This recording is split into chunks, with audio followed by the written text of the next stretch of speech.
안녕하세요. 상큼한 시사방송 시사플러스 시플입니다. 저희는 진행을 맡은 구한이 서승연입니다.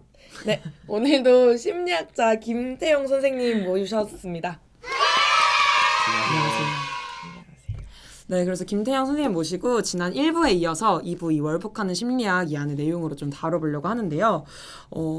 이어서 조금 얘기를 해보자면 북한은 독재 국가다. 뭔가 민주주의가 보장되지 않는다? 민주주의라는 정말 어울리지 않는 국가. 뭐 이런 식의 인식이 우리나라에 진짜 많잖아요. 그런데 북한의 사회체제가 그래서 궁금해요. 사실 북한의 정식 명칭만 보면 조선 민주주의 인민공화국이잖아요. 민주주의라는 단어가 국가 명칭에도 들어가는데요. 집단주의 이미지가 강해서 그런지 이런 민주주의, 그러니까 개개인의 삶이 보장된다? 느낌을 받지는 못하는 것 같아요.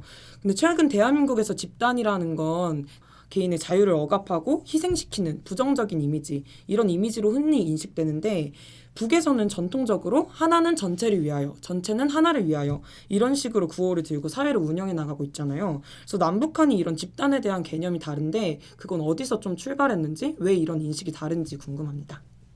질문 엄청 기네요. 좀 줄여볼까요? 아니, 어차피 다 써있으니까 내가 알긴 아는데 하여튼 길어요. 질문이. 우선 민주주의 얘기부터 좀 해보면 민주주의가 뭐라고 생각하십니까? 국민이 주인이 되는 사회. 네, 그렇게 똑같이 네. 따라하기. 좀 더 창의적으로 모두는 하나를 위한, 전체는 하나를 위하고 하나는 전체를 위하고. 제가 그 대학교 때 데모하다가 이제 유치장에 갇혔는데 경찰서장이었나 하여튼 높은 간부가 들어와서 민주주의가 뭐냐 그러는 거야 갑자기. 그래서 저도 비슷하게 얘기했어요. 백성이 주인이 되는 것이 제도가 민주주의다. 그렇게 얘기했더니 이제 뭐 나를 무시하고 뭐 대답을 못한 대다수의 애들을 향해서 자격이 없다 너희는 데모할. 민주주의가 뭔지도 모르면서 무슨 민주화냐. 한 일장 혼씨를 들어놓고 나간 적이 있었거든요. 나는 대답했는데.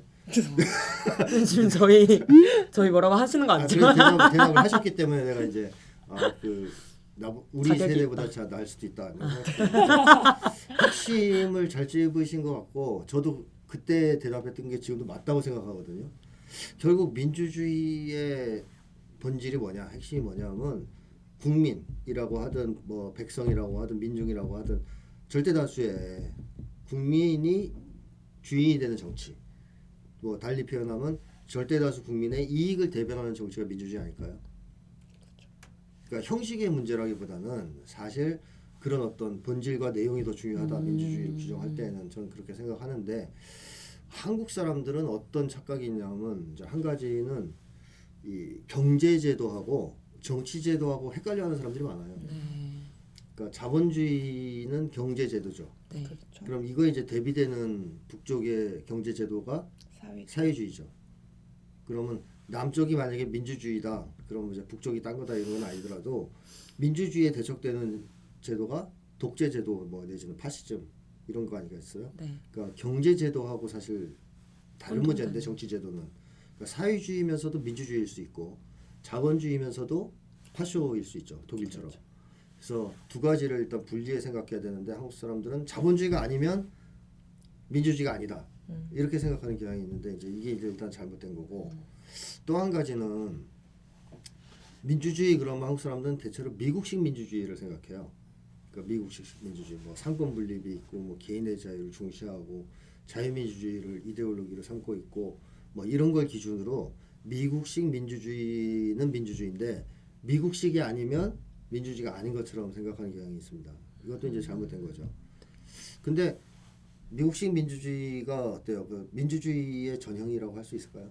진짜 민주주의라고 할 수 있을까요? 그거 아니라는 거는 이제 세상 사람 다 알지 않습니까? 이번 코로나19 사태로 우리가 확실히 깨달았듯이 미국의 민주주의는 짝퉁 민주주의 혹은 뭐 가짜 민주주의다. 그러니까 미국의 경제학자인 그 스티글리츠 뭐 노벨상 받았던 사람인데 그 사람 그런 얘기 하잖아요. 미국의 민주주의는 1인 1표에 기반한 민주주의가 아니고 1달러 1표의 민주주의다. 그러니까 한마디로 입법, 사법, 행정이 분리돼 있어도 이걸 다 금권이 매수했다는 거죠. 돈이. 이걸 이제 옛날에 뭐 막시스트들은 그렇게 표현했던 거고요. 국가 독점 자본주의. 그러니까 독점 자본이 국가를 다 먹어버리는. 근데 뭐 스티글리츠가 그런 식으로 똑같이 표현 안 했지만 같은 얘기를 하는 거예요. 그러니까 입법, 사법, 행정이 분리돼서 뭐 견제를 하고 나발이고 떠들어봤자 이 세 군데를 다 금권이 지배한다면, 자본이 지배한다면 그건 민주주의가 아니라는 것이죠. 형식이 아무리 그럴싸해도. 한국도 뭐 그렇게 따지면 어떤가요? 상권 분립이 돼 있으니까 민주주의가 잘 지켜지고 있습니까? 아니에요.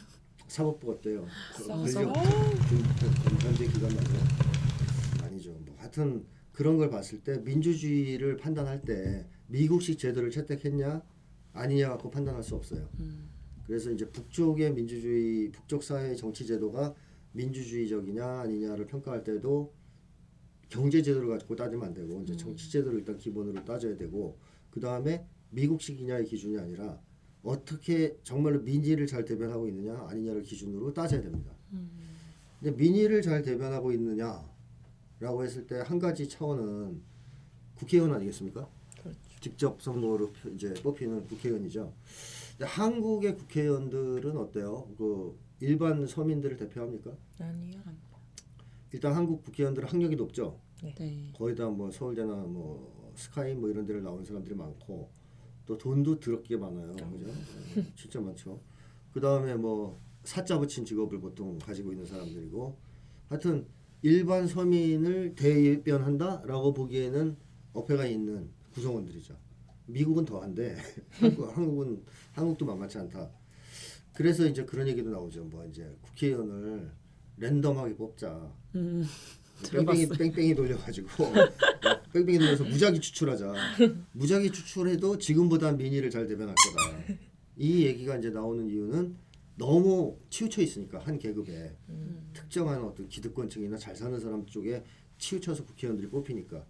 그러니까 이 사람들은 일단 사는 세계가 서민과 다를 수 있고 황교안이 그 오뎅 먹는 법도 몰랐다 뭐 이런 일 있었나요?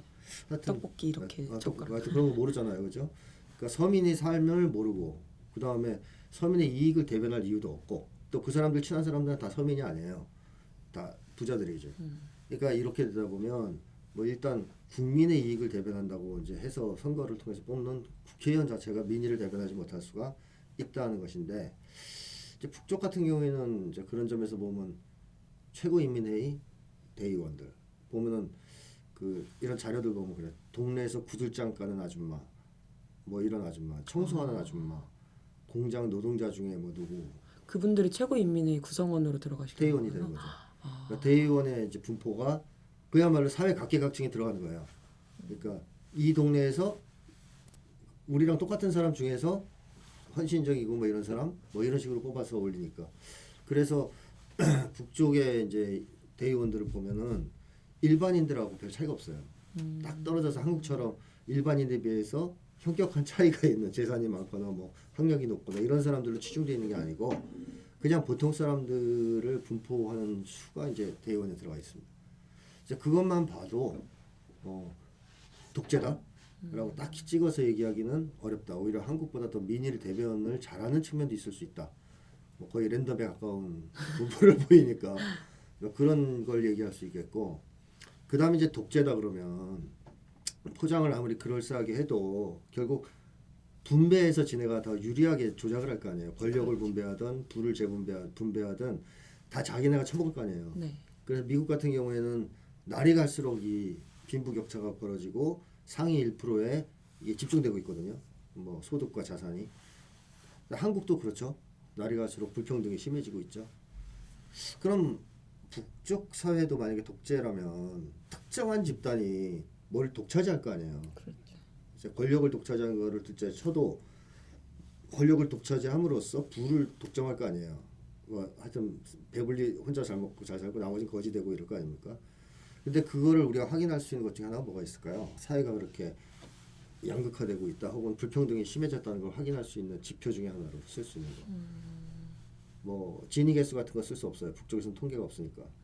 그런 통계를 안 내니까. 그리고 사회주의니까 또 뭐 좀 계산의 문제도 있고.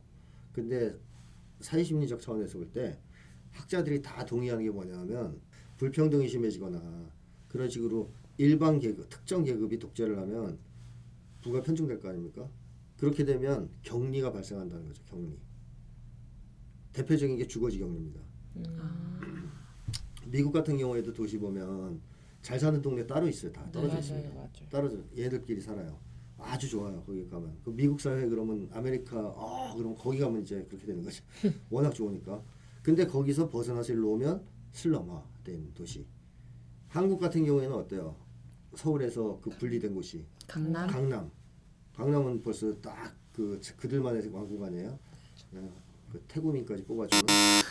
하여튼 그런 식으로 주거지 격리가 자꾸 발생해요. 그러니까 심리사회적 격리의 하나의 물적 표현으로서 주거지 자체가 격리됩니다. 잘 사는 동네가 딱 형성이 돼요. 미국도 있고 뭐 불평등이 심한 나라들은 다 있어요. 그럼 북쪽은 어디예요? 평양. 낙랑구역? 평양 자체를 그렇게 얘기할 수 있는 거예요? 그럼 흔히들 왜 평양만 잘 산다 뭐 이렇게도 그러면 얘기하잖아요. 굉장히 그 부유층이 많은 거잖아요. 그렇네요. 우리도 뭐 예를 들어 서울하고 나머지가 주거지 격리다 그러면 서울 사람들 다 잘 사는 거 아니에요. 저도 잘 살아야 되는데 이번에 재난 기본소득 받았는데. 근데 하여튼 그런 정도의 격리가 나타날 수는 없고 인구 비례를 봤을 때 독재 국가는 뭐 다수가 뜯어가서 잘 살면 그건 독재가 아니죠. 극소수가 쓸어가니까 독재지. 극소수가 사는 지역들이 형성된단 말이에요. 소위 이제 부유촌, 부촌. 근데 북쪽에 방문기라든가 쭉 보면 어디 있어요? 부촌. 특정할 수 없죠. 네. 그게 이제 문제라는 거죠. 특정한 부촌이 없고 또 그와 극명하게 대비하는 슬럼가가 없어요. 그냥 고만고만하고 그나마 차이가 있다면 새로 건설된 신도시 뭐 이제 뭐 창정거리 뭐 이제 아니면 과학자 도시 뭐 거리 뭐 이런 게 요새 건설되잖아요. 그런 거리가 새로 구성되는데 이런 데는 좀 낮고 나머지는 조금 차이가 있다는 거지. 이게 뭐 서구 사회처럼 뭐 극명한 부촌과 슬럼가로 대비되는 건 아니에요. 그래서 독재라면은 뭐가 이게 처먹는 애들이 있어야 되는데 극소수에 그 집단을 특정할 수가 없다는 얘기죠. 딱히 눈에 보이지도 않고 가시적으로 그런 걸 봐도 전반적으로 평등 수준이 높다는 건 이제 다들 동의하잖아요. 이제 남쪽 사람들도 못 살아서 그렇지 평등하긴 하다 이런 건 동의하는데 전반적으로 평등하다. 그리고 민의를 대변할 수 있는 그런 기관이 있고 또 법적 기관들이 있고 그들 나름대로의 민주주의적인 시스템이 있다라는 걸 고려해 봤을 때는 이제 독재국가다, 민주주의다라는 기준에서 독재라고 얘기하기는 어렵다는 거죠. 남쪽에서 그렇게 얘기할 뿐 북쪽은 스스로는 이제 민주주의라고 얘기하죠. 국호에도 들어가 있고. 그래서 이 민주주의 문제는 일단 그렇게 얘기할 수 있을 것 같고 그 다음에 이 집단을 대하는 문제 아까 얘기하셨던 거 그것도 보면 한국 사람들은 이제 그 자유라고 해도 개개인의 자유를 굉장히 중시하잖아요. 그렇죠. 개인 중심의 자유를 굉장히 중시하고 북쪽은 집단이나 전체를 중시하는 곳이다 보니까 개개인의 자유보다는 공익에 기여하는 자유, 한해서의 자유를 중시하는 편이거든요. 근데 뭐가 맞을까 한번 생각해 보시면 뭐가 맞을 것 같아요? 답은 정해졌다. 후자. 네. 근데 그거에 대해서 한국 사람들은 뭐 여태까지 후자다라고 생각 안 했을 것 같은데 이번에 코로나19 사태를 거치면서는 생각들이 좀 바뀔 수도 있다고 봐요. 왜냐하면 확진자의 자유를 우리가 구속하고 있죠. 그렇죠. 그죠? 확진자들 왜 못 돌아다니게 합니까? 남에게 피해를 줄 수 있으니까. 그렇죠. 그 사람들도 이제 자유가 있죠. 개개인의 자유 측면에서 보면 확진자들도 예배도 가야 되고 뭐 디스코 클럽 뭐 이런 데도 디스코 클럽이요, 선생님. 합니까? 하여튼 그 유흥업소도 가야 되고 어디 가서 사람들하고 접촉도 해야 되고 해야 되잖아요. 근데 자유를 그렇게 구속하면 안 되는 거 아니에요? 그렇죠. 그다음에 또 마스크도 왜 2장밖에 못 써요? 개개인의 자유를 중심으로 놓고 사재기도 할 수 있어야 되는 거 아닌가요? 근데 이번에 그거를 이제 제안을 했단 말이에요. 확진자들 격리시키고 마스크도 1인 2장 이제 3장으로 올랐더만. 하여튼 그런 식으로 했을 때 국민들이 어때요? 독재다, 미친놈들이다, 개인의 자유를 구속한다 그랬어요? 아니요. 아니죠. 왜 그거에 동의했을까요? 그래야 사회가 유지되고 또 우리가 안전해지니까. 즉 공익 때문에 그런 거 아닙니까? 네. 그러니까 공익이 우선은 아니 꼭 뭐 이제 우선이다는 아니지만 공익을 해치지 않은 한에서의 자유 보장 이 사실 맞는 거거든요. 근데 이제 한국 사람들이 여태까지 그런 쪽의 생각보다는 공익을 뭐 염두에 두지 않고 개인의 자유를 우선시했습니다. 그리고 미국도 이제 그래왔고 그래서 미국 같은 경우에 지금 그 총기 들고 나와서 막 까부는 거 아니에요. 대마잖아 총기로. 왜 우리 구속하냐? 우리 돌아다닐 수 있다. 뭐 이렇게. 자, 그래서 이 자유에 대한 이해도 이제 남쪽과 북쪽의 이해가 좀 다르다. 남쪽은 전통적으로 그냥 개개인의 자유를 더 중시해 왔다면 북쪽은 집단과 공동체를 중심으로 놓고 그걸 침해하지 않는 한에서의 개인의 자유를 보장하는 쪽을 이제 추진해 왔다. 이렇게 이제 좀 철학이 다르다 말씀드릴 수가 있죠. 그게 이제 남쪽은 이제 개인주의 사회고 북쪽은 집단주의 사회다라고 얘기할 수 있는 건데, 뭐 아까 그 얘기 하셨잖아요. 하나는 전체를 위하여, 전체는 하나를 위하여. 또 북에 가면 막 흔히 볼 수 있는 구호죠.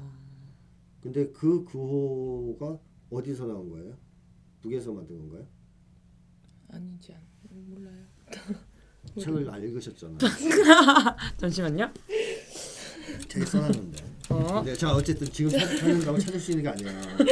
이게 오픈북 시험이 항상 이렇잖아요. 그리고 벼락치기가 질문을 받을 순간 그 페이지를 찾을 수 없습니다. 질문을 받았을 때 그 페이지를 찾을 수 있는 사람은 공부를 정말 많이 해서 깨고 있는 사람. 딱 어느 시점 어디에 나온다. 근데 여기 계신 분들은 지금 그 정도의 수준으로 책을 읽지 않았으니까 교수님이 혼내시는 것 같은. 그냥 일반적 법칙을 얘기하는 거예요. 근데 어쨌든 그 구호가 제일 처음 나온 게 북유럽 협동조합 운동에서 나온 거예요. 지금도 그 북유럽 협동조합 가면 다 붙어 있대요. One for all, all for one. 근데 그거를 이제 북에서 갖다 쓴 거죠. 그러니까 북에서 처음부터 뭐 따로 만드는 구호가 아니에요. 우린 그거만 나오면 북에서 만들었다. 전 세계 쟤네밖에 없다. 저거 쓰는 애들은 그렇지 않다는 거죠. 협동조합 운동의 기본적인 모토가 그겁니다. 하나는 전체를 위하여, 전체는 하나를 위하여. 근데 그거를 이제 국가 차원에서 하고 있는 나라는 지구상에서는 북밖에 없다고 해도 과언이 아니죠. 이제 다른 나라들은 보통 협동조합 차원, 그 지역 차원, 지역에 이제 공동체가 강하게 꾸려져 있는 지역들은 이제 그런 분위기가 있어요. 그런 식으로 자본주의 나라 안에서는 이제 소규모로는 그 원리가 지배하지만 전체 사회를 지배하지 못해요. 국가 차원에선. 근데 북쪽은 그게 가능한데 그게 어떻게 가능할까요? 다시 말하면 협동조합에서 이 그런 원리의 기초에서 운영될 수 있는 이유가 뭘까요? 사회적 합의가 이루어져서 일단 개인의 이익과 집단의 이익이 일치하기 때문이에요. 평등하기 때문에. 네, 평등하기 때문에. 협동조합은 무조건 1인 1표입니다. 출자금 얼마 내든. 그러니까 안에서 평등하게 그 권리가 행사되고 또 협동조합을 운영해서 이익금이 나오잖아요. 공평하게 분배해요. 평등하게. 그러니까 이제 협동조합 사람들은 다 뜯긴다 이런 생각 안 하겠죠. 열심히 일하면 뜯긴다 국가한테. 혹은 저기 있는 저놈이 다 가져간다 이런 생각 안 하겠죠. 그렇죠. 이 사람들은 어떤 생각을 할까요? 내가 우선 잘 돼야 된다고 생각할까요? 아니면 우리 협동조합이 잘 돼야 된다고 생각할까요? 우리가 잘 돼. 협동조합이 잘 돼야 된다고 생각하죠. 왜? 개인의 이익, 나의 이익과 협동조합의 이익이 일치하는 걸 계속 경험해왔기 때문에. 그러면 그 구호가 가능하죠. 하나는 전체를 위하여, 전체는 하나를 위하여가 가능해요. 근데 그 일치를 경험하지 못한 사람들, 회사에서 죽도록 일했는데 월급은 이만큼 받는다든가, 또는 뭐 같이 힘을 합쳐서 뭐 프로젝트를 했는데 교수가 다 먹었다든가, 이러면 개인의 이익과 집단의 이익은 전혀 일치하지 않잖아요. 그렇죠. 그렇게 되면 그 원리, 하나는 전체를 위하여, 전체는 하나를 위하여라는 원리가 작동할 수가 없어요. 아무리 그걸 시키려 해도 안 돼요. 그 상황에서 그런 원리를 내밀면 그건 전체주의가 되는 거예요. 그래서 개인의 이익과 집단의 이익이 일치해야 되는데 사회적 차원에서 그게 되려면 결국 생산수단에 대한 사적 소유가 없어야 됩니다. 왜냐하면 자본가의 이익과 노동자의 이익이 일치할 수가 없어요. 또 특정한 사회 집단과 또 다른 사회 집단의 이익이 일치할 가능성이 없어요. 자본주의에서는. 이해 충돌이 항상 있습니다. 그래서 국가 차원에서 못해요. 그런 이해 충돌이 없는 협동조합에서만 가능해요. 적용이. 근데 이제 사회주의 사회가 되면 생산수단에 대한 사적 소유가 없고 이해 충돌이 없습니다. 그래서 이런 경우에는 일단 그 원리가 국가적으로 적용 가능한 객관적 조건은 어느 정도 만들어지는 거죠. 그 다음에 이제 또 한 가지 이 원리가 가능하려면 사람들 사이가 어때야 될까요? 불평등해야 될까요? 평등해야 될까요? 평등이 전제죠. 격차가 크다. 사람들 사이에. 뭐 협동조합인데요. 이 사람은 부자고 그래서 따로 살고 저기 모여서 여기 이 사람 나머지는 슬럼가에서 산다. 그러면 이거 하나는 전체를 위하여 전체는 하나를 위하여 작동을 못하죠. 심리적으로도 거부감이 생기니까. 그래서 평등 관계가 있어야 돼요. 격차가 별로 없고 전반적으로 평등한 관계, 대등한 관계가 돼야 이 원리에 동의할 수 있어요. 이 두 가지 전제 조건이 있는 상태에서 이제 의식이 잘 개혁되면 이 전체는 하나를 위하여, 하나는 전체를 위하여가 사회 작동 원리로 작용을 할 수가 있다는 것이죠. 근데 이제 북쪽이 이걸 국가 차원에서 주장하고 있다라는 것은 전반적으로 그 두 가지 조건이 갖춰져 있다라고 봐야 되겠고, 즉 개인의 이익과 집단의 이익이 일치하는 경험을 북쪽 사람들이 많이 해왔다. 70여 년 동안. 그걸 이제 의미하는 것이고, 또 한 가지는 사람들 사이 관계가 전반적으로 평등하다. 이런 거죠. 뭐 아주 극소수에서는 아닐 수도 있겠지만 기본적으로 사회 전반의 분위기는 평등한 관계다. 그럴 경우에는 이 원리가 작동할 수 있고 사람들 동의할 수가 있어요. 근데 그렇게 안 되면 당연히 이제 하려고 해도 안 되는 겁니다. 이제 북쪽 정권이 이제 의외로 인민을 위하는 정치를 한다고 계속 표방하잖아요. 남쪽 사람들이 볼 때는 의외일 텐데 그렇죠? 계속 그 표방을 해왔고 또 하잖아요. 지금도 예를 들면 이번에 그 온덕지구인가요? 아, 양온천. 온천. 이름이 나 정확하게 기억이 안 나는. 온천지구 건설이 끝난 다음에 1순위로 누가 갔어요? 건설자. 건설자들 먼저 가서 이렇게 했다고 나오잖아요. 기사에. 그냥 남쪽 언론들은 그렇게 표현을 해요. 뭐 인민을 위한 정치를 하는 척 하려고 그런 식으로 먼저 보냈다. 그 사람들을. 근데 계속 그런 걸 하잖아요. 보면 여러 가지 시책에서 뭐 예를 들어 아파트를 새로 지어도 건설자와 거기 원주민부터 입주시키는 뭐 순위. 그럼 또 이제 이걸 남쪽에서는 인민을 위한 정치를 하는 척 하느라고 저랬다. 인기를 끌라고. 근데 그거를 오랫동안 계속 그렇게 했다는 거 아니에요. 그렇죠. 그러면 그건 뭐 척하는 건지 진짜인지 설사 척하는 거라도 계속 척하면 그게 인민을 위한 정치일 수도 있는 거고. 우리나라도 좀 척이라도 했으면 좋겠네요. 일반인들에게 계속 그죠? 척을 했으면 좋겠죠. 자, 근데 어쨌든 그런 식으로 인민을 위한 정치를 한다고 하는데 택시를 타도 붙어 있다는 거예요. 인민을 위하여 뭐 이렇게 붙어 있대요. 인민을 위하여 뭐 봉사하자 뭐 이런 식으로 맨날 이렇게 인민을 위한다고 써 있어. 인민 제일 중심, 인민 대중 중심주의 뭐 이렇게 또 표방하고. 근데 그게 현실은 전혀 그렇지 않다면 사람들의 반응이 어떨 것 같아요? 더 하나 더 말씀도 딱 그 반응 나오죠.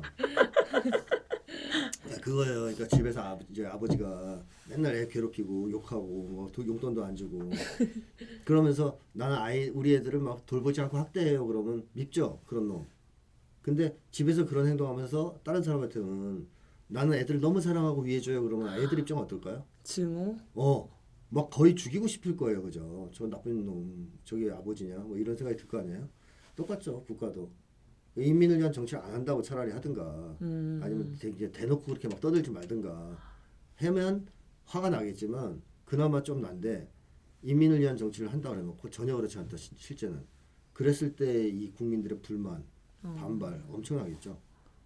근데 그러한 불만과 반발의 징후들은 70여 년 동안 거의 없었지 않습니까? 그렇죠. 따라서 이게 뻥이라고 하기에는 문제가 있다는 거죠. 뻥을 그렇게 오랫동안 계속 쳐왔는데 왜 국민들이 거기에 대해서 말도 안 되는 소리도 하지 마라. 뭐 이제 항의하고 화내고 뭐 집단적으로 막 거부하고 분위기가 싸하고 그런 게 아니잖아요. 그 얘기 들으면 그렇죠. 뭐 이렇게 생각하지 않습니까? 그런 사회 분위기가 있다는 것은 남쪽 사람들이 생각하는 것처럼 그냥 뭐 소수가 막 뜯어먹고 다 뭐 때리고 뭐 이런 정치라기보다는 실제로 북의 정치가 상당한 부분 민의를 대변하고 있고 또 실제로 표방하는 대로 인민을 위한 정치를 하려고 나름 애쓰고 있다. 그 정치 제도가 어떠하든 간에 그거를 보여주는 하나의 이제 사례 아니겠느냐 그런 생각이 듭니다. 네. 그러니까 한국 사회에서의 그런 견해들은 전반적으로 이제 어떻게 보면 무지의 소치거나 아니면 그동안 쌓여왔던 적대감이라든가 뭐 이런 걸 반론하고 보여주죠.